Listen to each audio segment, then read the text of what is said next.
5 জন সেনা সদস্য একটা ভোট কেন্দ্রে, ভোটারদেরকে সাহসী করতে গেলে যে না কোনো সমস্যা নেই, ভোট দিতে পারবা, তুমি ভোট কেন্দ্রে যাও, সেনাবাহিনীর ভোট কেন্দ্রে আছে, এই মেসেজটাই তার জন্য যথেষ্ট। প্রতি কেন্দ্রে একজন সেনা সদস্য মোতায়েন করলে তেমন কোনো প্রভাব পড়বে না, তাই প্রত্যেক ভোট কেন্দ্রে অন্তত 5 জন সেনা সদস্য মোতায়েনের দাবি জানিয়েছে বাংলাদেশ জামায়াত ইসলামী। নির্বাচন কমিশনকে বিবেচনা করার অনুরোধ জানিয়েছেন বাংলাদেশ জামায়াত ইসলামীর সেক্রেটারি জেনারেল মিয়া গোলাম পরোয়ার। তিনি বলেন, একজন করে সেনা সদস্য মোতায়েন করলে ভোট কেন্দ্রে কার্যকর নিরাপত্তা নিশ্চিত করা যাবে না। 19 নভেম্বর আগারগাঁওয়ে নির্বাচন কমিশনের সঙ্গে সংলাপে এসব কথা বলেন তিনি।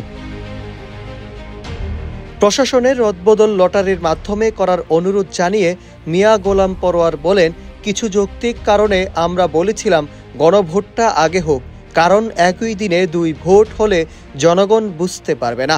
জনগণকে তো বুঝতে হবে গণভোটটা কি। ভোটার তালিকায় ছবি স্পষ্ট করার উদ্যোগ নেওয়া ও প্রার্থীর পাশাপাশি রাজনৈতিক দলের অঙ্গীকারনামা কোথায় জমা দিতে হবে তা স্পষ্ট করতে হবে।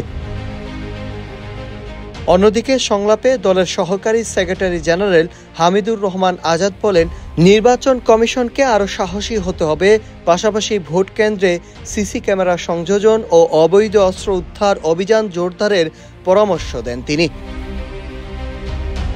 এদিকে জামায়াতের প্রতিনিধি দলের সদস্য ব্যারিস্টার শিশির মনির আচরণবিধির কিছু দুর্বলতা বিষয় নিয়ে তিনি বলেন, আচরণবিধি লঙ্ঘনের শাস্তি আসলে কে দিবেন তা বিধিমালায় স্পষ্ট নয় এবং তা স্পষ্ট করতে হবে। তাছাড়াও একই অপরাধের প্রার্থী ও দলকে কিভাবে শাস্তি দেওয়া হবে সেটিও স্পষ্ট নয়।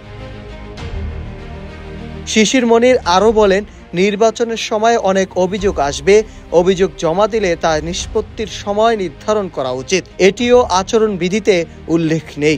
একই মঞ্চে সব প্রার্থীর নির্বাচনী সংলাপ বা আলোচনা সব আসনে বাধ্যতামূলক নাকি কেউ করবে কেউ করবে না এমন এই বিধান দেখে মনে হয় আপনারা সিদ্ধান্তহীনতায় ভুগছেন, এটি স্পষ্ট করা প্রয়োজন মনে করেন তিনি। Nahid Hasan, news desk, Ittefaq.